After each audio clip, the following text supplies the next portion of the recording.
Assalamualaikum warahmatullahi wabarakatuh. Halo semua, izin memperkenalkan diri terlebih dahulu.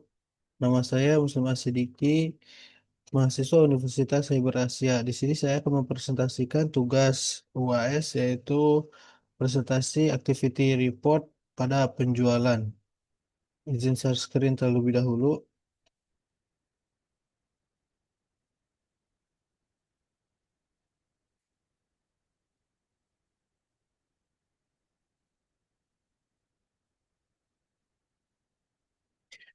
Activity report yang diambil yaitu activity report pada penjualan sambal Nusantara. Mata kuliah kewirausahaan kelas MJ 605 Prodi Manajemen, nama mahasiswa Muslim Sidiki dengan NIM 210201010089 dengan dosen Bu Heti Hedrayati SMMM. Gambaran produk. Sambal Nusantara adalah produk sambal kemasan rumahan yang mengangkat kekayaan cita rasa sambal khas dari berbagai daerah Indonesia. Sambal ini dibuat secara homemade dengan bahan segar tanpa pengawet buatan dan dikemas praktik dalam jar botol kecil yaitu 100 sampai 150 gram yang tahan lama. Dengan tren pasar terkini pada usaha sambal yaitu dengan munculnya berbagai varian rasa sambal yang saat ini sambal tidak hanya di dalamnya ada cabai dan bawang saja, tetapi dengan memasukkan olahan lainnya seperti ayam, ikan cakalang, cumi, ikan asin, dan lainnya. Keunikan pada produk ini adalah dibuat secara rumahan tanpa bahan pengawet, dengan menggunakan resep sendiri dan cocok dijadikan pengganti lauk pauk. Bagaimana produk tersebut akan dijual? Produk ini akan dijual dengan mengikuti tren pasar yang saat ini sedang berjalan atau sedang tren, menjangkau pelanggan lebih luas di seluruh Indonesia dan platform e-commerce yang sesuai dengan skala bisnis dan sesuai target pasar adalah dengan menggunakan dua platform e-commerce yaitu TikTok dan Shopee. Shopee. Di akun Shopee merupakan platform yang besar saat ini. Platform ini dipilih digunakan oleh semua kalangan. Juga platform ini memiliki fitur yang cukup untuk meningkatkan penjualan, seperti promo harga, diskon, dan juga Shopee Affiliate. Dengan adanya Shopee Affiliate, tidak hanya yang memiliki produk saja yang bisa menjual atau mempromosikan produk yang dijual, tetapi orang lain yang sudah terdaftar affiliate pun bisa menjual produk kita. Dengan begini, bisa membantu meningkatkan penjualan pada produk sambal Nusantara ini. Kemudian platform TikTok. Platform ini menjadi solusi untuk mengembangkan bisnis sambal Nusantara ini. Platform ini juga sekarang digunakan oleh semua kalangan dengan adanya fitur keranjang kuning di TikTok membuat kami berpikir untuk bisa berjualan di sana. Fitur live di TikTok membantu bisnis ini agar bisa berjualan secara live dan berinteraksi langsung dengan konsumen. Produk bisa dengan mengatur harga diskon produk yang sudah disetting oleh pihak TikTok sehingga konsumen memiliki ketertarikan untuk membeli produk sambal Nusantara ini. Adapun promotion strategi yang dilakukan adalah strategi pemasaran pada platform e-commerce yaitu dengan mengoptimalkan website. Search Engine Optimize SEO adalah langkah pertama yang harus dipikirkan. Tanpa Search Engine Optimization, website kita bisa saja terkubur di halaman pencarian Google dan calon pelanggan tidak akan menemukan bisnis kita. Fokus pada keyword yang relevan dengan produk atau layanan kamu. Buat deskripsi produk yang menarik dan pastikan loading website kita cepat. Yang kedua, memanfaatkan media sosial untuk meningkatkan awareness. Media sosial adalah salah satu alat pemasaran paling ampuh saat ini. Platform seperti Instagram, Facebook, dan TikTok memungkinkan untuk menjangkau audiensi yang lebih luas.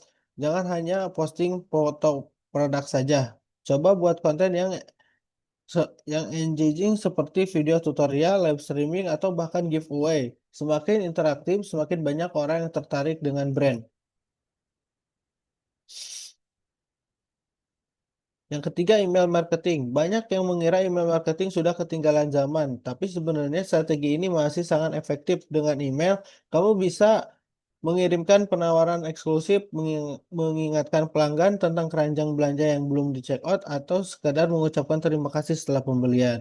Kemudian, terapkan strategi retargeting. Kadang-kadang pelanggan butuh lebih dari satu dorongan untuk akhirnya melakukan pembelian. Strategi ini memungkinkan menampilkan iklan ke orang-orang yang sebelumnya sudah mengunjungi website atau interaksi dengan produk kita. Biasanya mereka akan lebih tertarik membeli setelah melihat produknya berkali-kali. Yang kelima, bangun program loyalitas. Program loyalitas adalah cara efektif untuk mempertahankan pelanggan. Berikan reward untuk setiap pembelian, seperti poin yang bisa ditukarkan, seperti diskon atau produk gratis. Pelanggan yang merasa dihargai pasti akan membeli untuk berbelanja di tempat kita. Yang keenam, memberikan promo dan diskon yang menarik. Siapa yang tidak tertarik dengan promo diskon ini? Cara yang paling ampuh untuk menarik perhatian calon pelanggan yaitu dengan menawarkan diskon untuk pembelian pertama, promo gratis ongkir, atau paket bundling. Pastikan promo yang kita tawarkan benar-benar menarik dan memiliki batas waktu agar pelanggan merasa harus segera mengambil kesempatan itu. Target market. Siapa yang menjadi target market pada usaha ini? Untuk menentukan profil pelanggan yang paling cocok pada produk usaha sambal Nusantara ini bisa dilihat dari target pasar. Dan yang paling cocok yaitu pelanggan dari kalangan remaja sampai usia dewasa.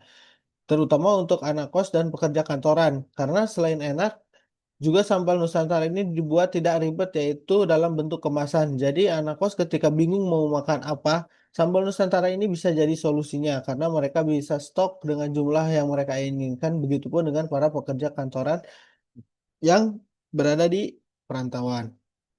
Kemudian identifikasi segmen pasar yang paling cocok untuk bisnis ini yaitu dapat mempertimbangkan faktor seperti usia, preferensi rasa, tingkat pedas yang diinginkan, dan preferensi kuliner. Hal ini membantu dalam menargetkan pelanggan yang paling potensial. Kompetitor analisis. Jika dilihat dari pemasaran yang terjadi saat ini, sambal Nusantara begitu tren. Ada beberapa kompetitor yang saya lihat dari usaha sambal ini. Yang pertama ada It's Sambal. Keunggulan dari brandnya yaitu brandnya terkenal, pelanggannya loyal, distribusinya luas. Ada kelemahannya yaitu harga relatif mahal. Kemudian ada sambal Roa Oma Emi. Keunggulan dari sambalnya ini adalah rasa khas Manado, unik, dan ada kelemahannya belum dikenal luas nasional. Ada sambal Cak J. Keunggulannya yaitu aktif di marketplace, harganya terjangkau, dan kelemahannya packagingnya sederhana, tidak dan packagingnya tidak menarik ke semua pelanggan. Keempat ada sambal Maici. Keunggulan dari brandingnya yaitu kekinian, cocok untuk anak muda, dan kelemahannya yaitu variasi rasanya yang terbatas. Kemudian sales report. Menjual produk sambal khas Nusantara secara online ke seluruh Indonesia dengan harga terjangkau, kualitas terjaga, dan cita rasa otentik. Fokus utama adalah membangun brand rumahan yang dipercaya dan dicari oleh konsumen pecinta sambal, yaitu dengan melakukan marketing iklan lebih dahulu di akun sosial media yang akan digunakan untuk penjualan. Selain itu ada beberapa hal yang perlu dilakukan dalam perencanaan penjualan ini, yaitu perhitungan modal awal, seperti kebutuhan dan estimasi. Bah dalam kebutuhan yaitu bahan baku sambal, cabai, bawang, dan lain-lain. Estimasi dengan harga 200.000. Botol plastik yang ukuran 150 mili, kita misal beli 50 pieces dengan harga 100.000. Label dan stiker dengan harga estimasi 50.000. Minyak, bumbu tambahan, estimasi 100.000. Kemasan pengiriman, bubble wrap, dan dus, estimasi harga 50.000. Dengan total modal awal yaitu 500.000. Produksi dan stok awal. Produksi awal kita akan mencoba memproduksi 50 botol sambal yaitu dengan botol ukuran 150 gram per botol dengan varian rasa sambal bawang, sambal hijau, dan sambal roa. Waktu produksi 1 kali per minggu, fresh and hemat. Kemudian menentukan harga jual dan keuntungan. Jika produk ini laku dijual dalam waktu pertama produk yaitu 150 gram harga terjual misalkan 20.000, biaya produksinya 10.000, keuntungannya 10.000 per botol. Estimasi keuntungan dari 50 botol pertama itu 50 kali 10.000 sama dengan 500.000. Modal bisa kembali dalam satu siklus penjualan. Kemudian, kenapa produk ini bisa laku terjual? Ada beberapa alasan jika produk ini laku terjual dari penjualan yang pertama, yaitu harganya terjangkau, Efektifnya promosi di e-commerce, TikTok, dan Shopee, kemasan yang menarik, dan rasa yang cocok di pasaran dan bisa dinikmati di semua kalangan. Evaluasi jika produk ini tidak laku dijual, yaitu minimnya promosi di sosial media, kurangnya testimoni pelanggan, kompetitor lebih dikenal, dan distribusi kita belum optimal. Mungkin itu beberapa activity report yang bisa saya presentasikan dari mata kuliah ini. Mohon maaf jika ada kekurangannya. Assalamualaikum warahmatullahi wabarakatuh.